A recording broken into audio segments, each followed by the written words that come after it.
Monday, March 26, 2018. Ibis announces the Ripmo, a bike that would solidify the brand as one of the key mid-sized powerhouses in the mountain bike industry. In a snowy February, a few weeks before launch, Ibis sent me a frame, and I was going to do a launch video for the bike. I was in the very early stages of my own YouTube career, and the Ripmo was the right bike at the right time. I would look longingly into the blue of the carbon frame, only slightly distracted by the hints of orange, wondering if this was indeed a bike to rule them all. I really enjoyed the bike. As coming from the original Ripley platform, I was quite appetized for a chunk-hungry charger of a trail bike, and the Ripmo served up fresh heaps of good times.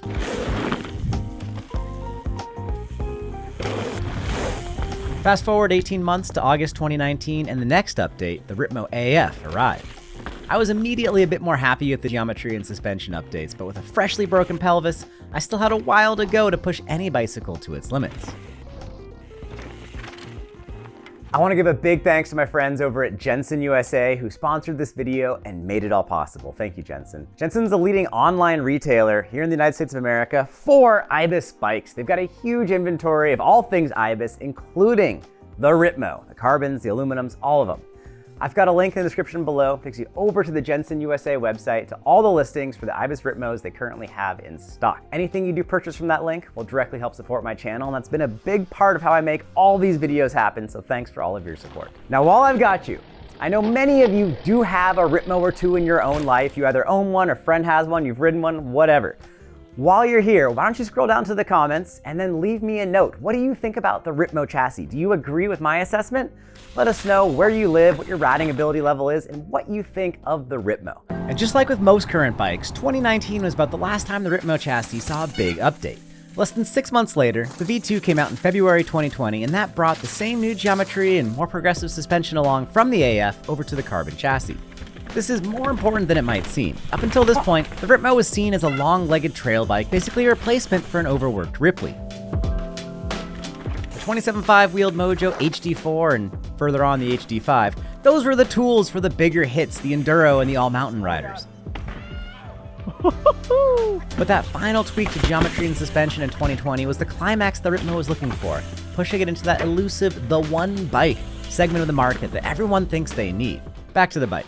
Nothing changed from January 2020 through October 2022.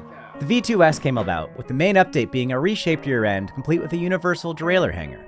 The new clevis design looks sleeker, but there was no real big changes to progression and geometry stayed consistent. The bikes still use the same carbon molds for the front triangle between the V2 and the V2s variants. The Ripmo is basically my Rolex. It's expensive, it's fancy, and the only way I got it involved me not paying for it. The Ripmo is basically my gold standard of comparison. It's my go-to bike, and I have to say, this is currently my favorite all-around bike. But I'm certainly not going to say it's perfect, and I'm happy to share my honest thoughts here. My first setup of the V2s was hard to argue with, as this was the most stock with a 38 fork and X2 rear shock. It felt great. I rode this through the wonderfully wet PNW winter, and it was so good. I run the fork at 170 millimeters of travel for a little more clearance and a slightly slacker head angle. That's something I've done on prior Ripmos.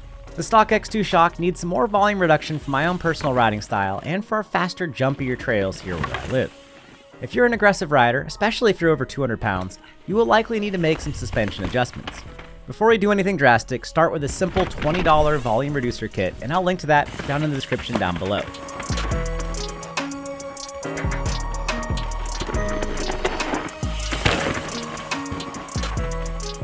Moving along like the skippable ads on YouTube, it was time for a change. Industry 9 had some new aluminum wheels coming out and got me a set to try out. My barbecue-eating friends also included a shorter stem. In a world where bigger is usually better, I was surprised that I liked that shorter stem. Fresh, stiff wheels always ride awesome too. After really enjoying some time on some other bikes, I was quickly smitten with the Ripmo again, to the point that I traveled with this setup to Sea Otter to introduce it to some trails I used to frequent 10 years back when I worked at Ibis. I forgot what it's like to ride dry, dusty dirt here. I've ridden this trail quite a few times back in the day, but it's been a hot minute, so let's get after it. After the California trip, I swapped on a smaller Fox 36 160 fork, my favorite old school Fox DPX2 rear shock, and that Cascade Components link. This setup felt great, noticeably smaller, but if anything, better balanced. This setup definitely jumped fantastic.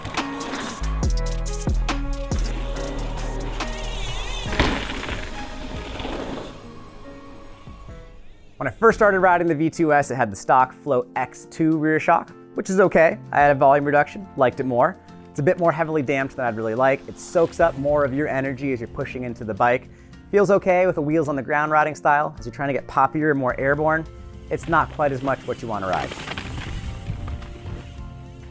Then I threw on my favorite shock, the Fox Float DPX2, which is tiny, has minimal air volume, and is the most progressive. The DPX2 is a bit more open of a shock. It changes direction a bit faster. With the smaller air can, it's more progressive. You have more support through the spring, less support through damping. This was definitely a step in the right direction for my riding style. But this shock is very old, so I ordered up the current shock, the Fox Float X. In addition to that, I tried with the DPX2 a Cascade Components link. The aluminum Cascade clevis does not fit onto the carbon V2s, so we're not actually going to use that. All that did was it pushed the swing arm down and out of the way so you don't have any contact between the swing arm and the front triangle. It's the upper link that creates the kinematics changes that we like so much about the Cascade link. I do have some contact at top out here between the swing arm and the front triangle.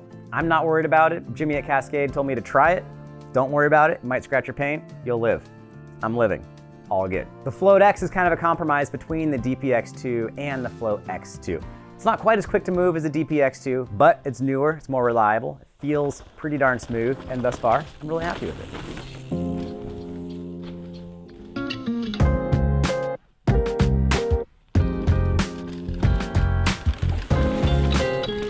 One thing I should mention, the Ripmo has internal frame storage via the pork chop bag.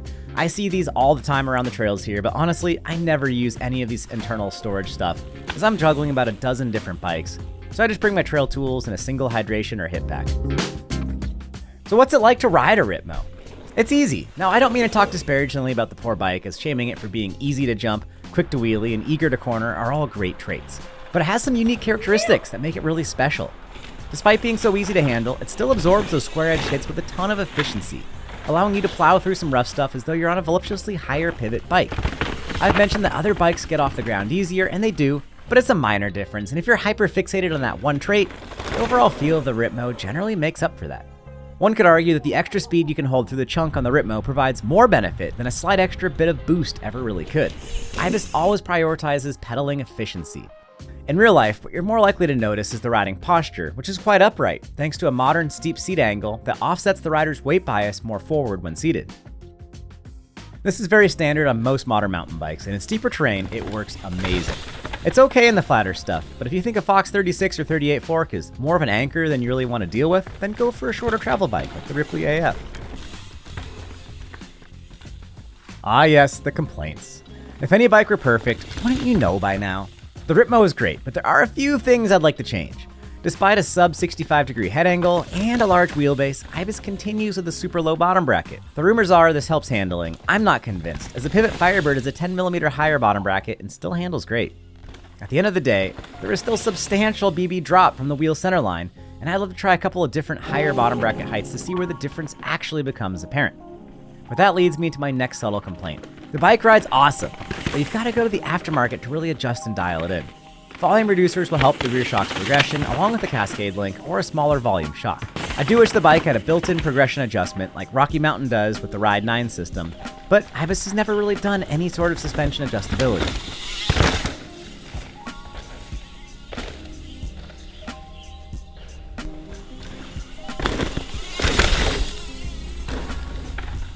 Finally, while I can bottom out on aggressive corners and even many jump takeoffs, the overall suspension feel isn't as plush as some Horseling bikes. A coil shock can fix that, but I'd rather not deal with the hassles of coil suspension, and I prefer my bikes poppy and airborne over that prudish wheels on the ground feel that coils like to promote. Think jumping bean, not so much lima bean. Now, keep this between the two of us and don't tell my Ripmo, but I have been riding a few other bikes, so let's get out that little black book and make a few comparisons. The Specialized Stumpjumper Evo is a great bike. The price is very competitive. It has 3 positions for head tube angles and 2 positions for chainstay links. The Stumpjumper can be made to feel more aggressive than the Ripmo. The Horse Link is a little easier to pop and a tad happier on those low-speed trails. But the Stumpjumper doesn't pedal as efficiently as the Ripmo, and more importantly, when it's time to smash through a field of hemlock roots, the Stumpy does get a bit more hung up on those square-edged hits. The DW Link design does indeed hold speed better through the rough. The Stumpy is a great bike, but for the higher speed flow trails in my region, I often find myself happier on the Ripmo Carbon. The bike is just predictable, stable where it needs to be, and still easy enough to wrangle on the tighter trails. Let's get dental and chat Yeti. The Yeti SB140 is a tad less bike than the Ripmo, but it's a more common comparison. That said, I didn't get to ride the SB140 for as long as I'd like, but thankfully, Yeti sent over an SB160. I'm really happy with the SB160 and actually prefer it over the SB140. The SB140 lunch ride that I rode feels a little more trail-oriented than the Ripmo, in that it feels softer and even more efficient when you push into it. It has more of a racy feel, so it's quicker to respond to rider input, and that it puts efficiency maybe ahead of other attributes. The 140 can certainly be pushed hard, but when things do get gnarly, I prefer the extra stiffness and predictability of the Ripmo chassis. The SB160 is another step burlier than the Ripmo, and when I want to ride some of the gnarliest local trails or head up to British Columbia, I tend to grab that SB160. The Orbea Rayón compares more to the Pivot Firebird and the SB160 than it does to the Ripmo. However, many folks cross-shop these two bikes. I found the Rayón harder to predict than the Ripmo, and it wasn't quite as efficient when it's time to pedal. However, I actually preferred the Rayón for bigger jumps and for getting rowdy in the rough. The extra rear-wheel travel is subtly noticeable. But do you want a 170-160 smasher bike for the roughest of trails? Or do you want a 160-145 bike that can still be heaps of fun in a wider variety of places? Both great bikes, but slightly different use cases. The little Orbea Occam is fun, but it's a much more traditional bike than the Ripmo and is nowhere as solid on the rougher descents. The Pivot Switchblade was a lot of fun, and while on paper it has so much in common with the Ripmo, down in the dirt it displays a distinctly different feel. The Switchblade is more of a trail-feeling bike, as the head angle is noticeably steeper, requiring the bike to be ridden a little more upright in the turns. I only got to ride the Switchblade around Phoenix and never got to experience properly steep, fast trails. That said, it did have a nice ride height, as I noticed a plentiful amount of pedal clearance. The leverage ratio and stock suspension setup were spot on for me right away, though the trails I rode weren't nearly as jumpy as here in my hometown. I would love a switchback for the less mountainous regions, but for around here, my hunch is the Ripmo is probably a little more natural feeling. And a comparison no one here is asking for, but I'd still like to share. The humble Kona Process 153 is one awesome bike.